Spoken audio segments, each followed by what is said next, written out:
Bismillahirrahmanirrahim. Assalamualaikum warahmatullahi wabarakatuh. Kami dari kelompok 5 akan memaparkan materi kewirausahaan pada pertemuan kedua. Adapun anggota kelompok kami yaitu Alfifa Nurhain, Nurul Anissa, Aulia Herunisa, Aryoga Hidayatullah, dan Andi Alifa Nurul Aulia. Selamat menyaksikan. Bismillahirrahmanirrahim. Assalamualaikum warahmatullahi wabarakatuh. Perkenalkan, nama saya Alfifa Nurhain. Adapun materinya, yang pertama adalah evolusi konsep kewirausahaan. Evolusi konsep kewirausahaan dimulai dari pengertian atau definisi kewirausahaan. Kewirausahaan dari bahasa Prancis artinya melakukan kegiatan, mengatur, dan mengorganisasi.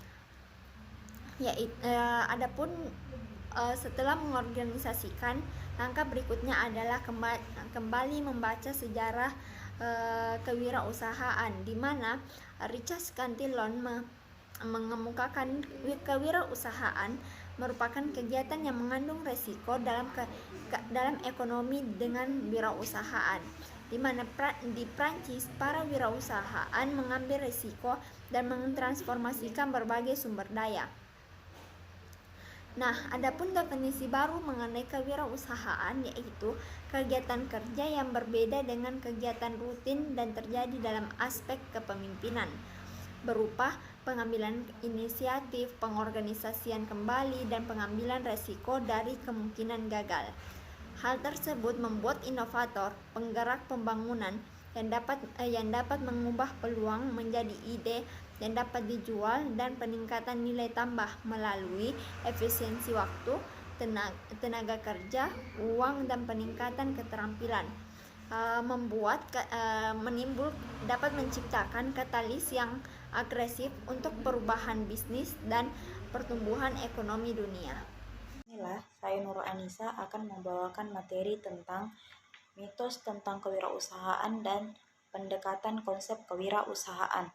Mitos tentang kewirausahaan. Yang pertama, cenderung bertindak dan bukan pemikir. 2. Bakat yang dibawa sejak lahir. 3. Penemu hal yang baru. 4. Cenderung gagal di sekolah maupun dalam pergaulan sosial. 5. Dipandang memiliki ciri-ciri tertentu. 6. Hanya tertarik dengan uang. 7. Keberhasilan tergantung pada nasib baik atau nasib buruk. 8. Ketidaktahuan adalah berkah bagi kewirausahaan. 9. Lebih banyak wirausahaan yang gagal daripada yang berhasil. 10. Pengusaha bersifat untung-untungan. Untuk melawan mitos dalam kewirausahaan, kita dapat sering bergabung dengan komunitas-komunitas, sering mengikuti seminar-seminar yang ada, serta selalu berpikir positif tentang usaha yang akan dijalankan, dibarengi dengan usaha dan doa. Selanjutnya, pendekatan konsep kewirausahaan, yaitu makro dan mikro. Makro meliputi pendekatan lingkungan. Pendekatan atau cara pandang ini terutama berkaitan dengan berbagai faktor dari luar yang berpengaruh terhadap pola hidup seseorang, sehingga menyebabkan dia memiliki potensi ataupun tidak memiliki potensi untuk menjadi seorang wirausahaan. Yang kedua, pendekatan keuangan. Pendekatan ini memfokuskan pada proses penanaman dan menumbuhkan modal atau uang. 3. Pendekatan perpindahan yang mencakup faktor politik, faktor budaya, dan faktor ekonomi. Selanjutnya, mikro terbagi. Yang pertama, pendekatan ciri, yaitu penelitian yang dilakukan untuk menemukan ciri-ciri umum wirausaha yang dianggap berhasil. Kedua, pendekatan peluang usaha. Pendekatan ini memfokuskan perhatian terhadap masalah peluang dalam tumbuhnya kewirausahaan. Yang tiga, pendekatan strategis yang mencakup pasar yang khas, tenaga kerja yang khas, produk yang khas, serta sumber yang khas. Baik, itulah dari saya. Sekian dan terima kasih. Bismillahirrahmanirrahim. Assalamualaikum warahmatullahi wabarakatuh. Perkenalkan, nama saya Aulia Herunisa. Saya di sini akan melanjutkan penjelasan dari teman saya mengenai pendekatan tahapan pertumbuhan wirausaha. Kewirausahaan merupakan proses di mana individu merencanakan, mengimplementasikan, dan mengendalikan kegiatan kewirausahaannya. Dan ternyata berbagai faktor sangat berpengaruh terhadap setiap kejadian dalam proses entrepreneurial ini. Pendekatan ini memusatkan perhatian terhadap proses yang terjadi dalam proses kewirausahaan dalam mempertimbangkan pengaruh berbagai faktor seperti inisiatif.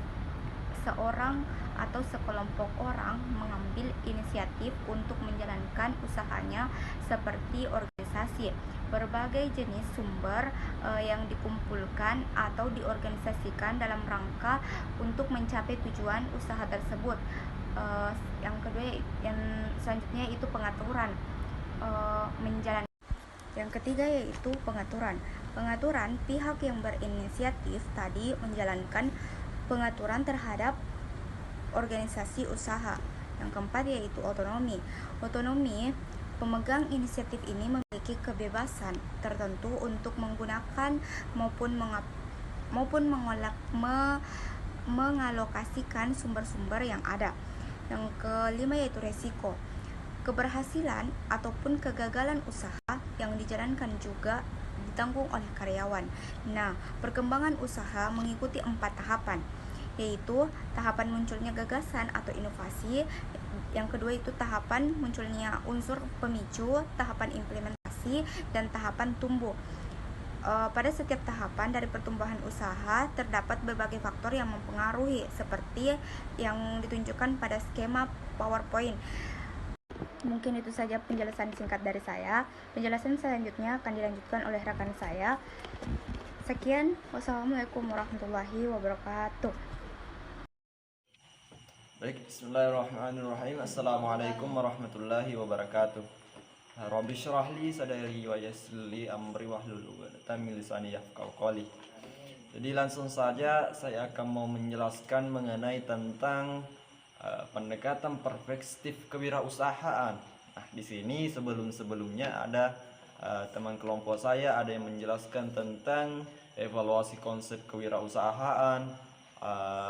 Yang kedua, pendekatan tahapan pertumbuhan wirausahaan, dan selanjutnya ada yang menjelaskan pendekatan multidimensi. Nah, di sini bagian saya akan mau menjelaskan yaitu pendekatan perspektif kewirausahaan. Nah, di sini jenis usaha yang dijalankan inventarisasi. Yang pertama itu kuantitatif, yang kedua kualitatif, yang ketiga strategis, dan keempat yaitu etis. Nah, dapat dilihat cara wirausahaan dan cara lingkungannya. Nah, muncul pertanyaan, ada beberapa, apakah hasil inventarisasi itu sosial dengan yang pertama pendekatan dan pengalaman sebelumnya, yang kedua menjadi wirausahaan sejak diri, yang ketiga menjadi wirausahaan pada pertengahan karir, yang keempat menjadi wirausahaan pada akhir karir. Nah, mungkin itu penjelasan singkat saya. Sekian dan terima kasih. Wallahu muwaffiq ila aqwamit thoriq. Wassalamualaikum warahmatullahi wabarakatuh. Assalamualaikum warahmatullahi wabarakatuh. Perkenalkan, nama saya Andi Alifa Nurul Aulia dari kelompok 5 19/5. Baik, langsung saja. Di sini saya akan menjelaskan tentang pendekatan multidimensi. Yang pertama yaitu individu. Individu terbagi atas keinginan mencapai sukses, kebebasan mengatur diri sendiri, kesediaan menanggung resiko, kepuasan kerja, pengalaman kerja sebelumnya, kadar kewirausahaan orang tua, umur, dan pendidikan. Kemudian dilanjutkan dengan lingkungan. Di lingkungan terdiri atas ketersediaan modal ventura, kemudian kehadiran wirausahawan yang berpengalaman, kemudian tenaga kerja yang memiliki keterampilan teknis, ketersediaan pemasok, ketersediaan konsumen atau pasar yang baru, kemudian dukungan kebijakan pemerintah, kehadiran perguruan tinggi, ketersediaan lahan dan fasilitas, ketersediaan transportasi, sikap masyarakat, sikap masyarakat sekitar, kemudian ketersediaan jasa pendukung, standar hidup masyarakat, tingkat diferensi pekerjaan dan industri, kemudian persentase imigran yang tinggi, daerah perkotaan yang luas, ketersediaan sumber keuangan, kemudian ambang masuk, tingkat persaingan, tekanan produk substitusi, dan yang terakhir yaitu posisi tawar pembeli dan pemasok. Kemudian melangkah ke organisasi. Yang pertama yaitu keinginan mencapai sukses. Kemudian diferensiasi, fokus produk atau jasa baru, pesaing sejenis, munculnya franchise, transaksi geografis, kelangkaan supli, kemudian pemanfaatan sumber yang terbengkalai, kontrak dengan konsumen menjadi sumber kedua. Kemudian jenis usaha bersama, melepas pasar, pemisahan divisi, cenderung memasuk pemerintahan, kemudian perubahan peraturan pemerintahan. Dari ketiganya tersebut, maka akan terjadi proses yang dimana di dalamnya yaitu menemukan peluang usaha, mengumpulkan sumber yang diperlukan, memasarkan produk atau jasa, membuat produk, kemudian mengembangkan organisasi dan menjawab keinginan pemerintah dan masyarakat. Mungkin itu yang dapat saya sampaikan.